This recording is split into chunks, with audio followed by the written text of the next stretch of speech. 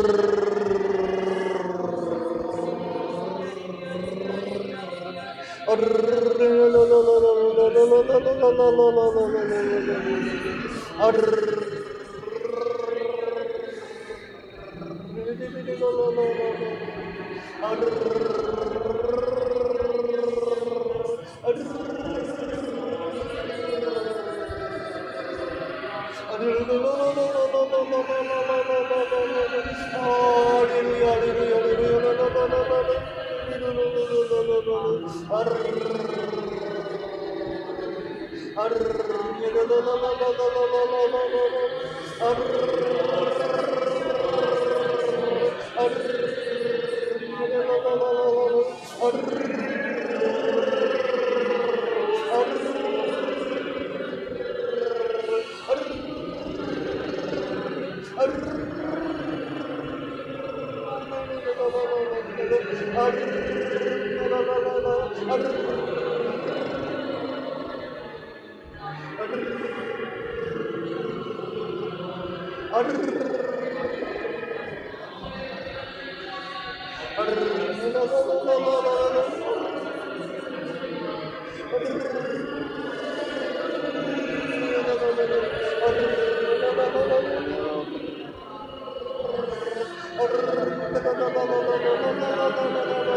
哈利路亚！感谢主耶稣，阿门。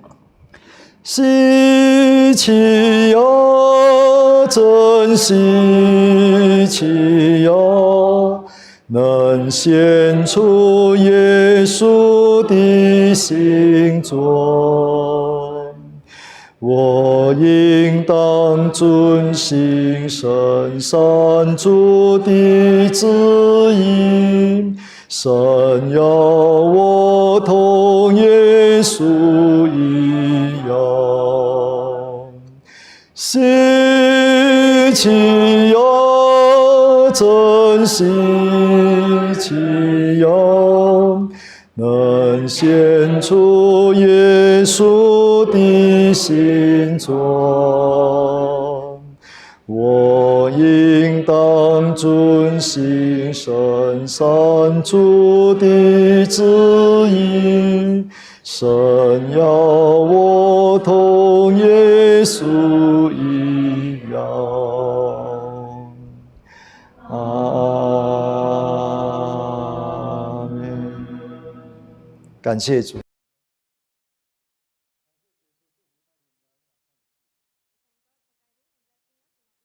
Bersyukur kepada Tuhan yang memimpin kebaktian kita. Kita akan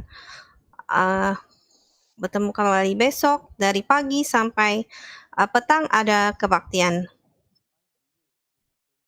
Mari kita persiapkan hati kita untuk menyembah Tuhan. Kebaktian sampai di sini. Haleluya.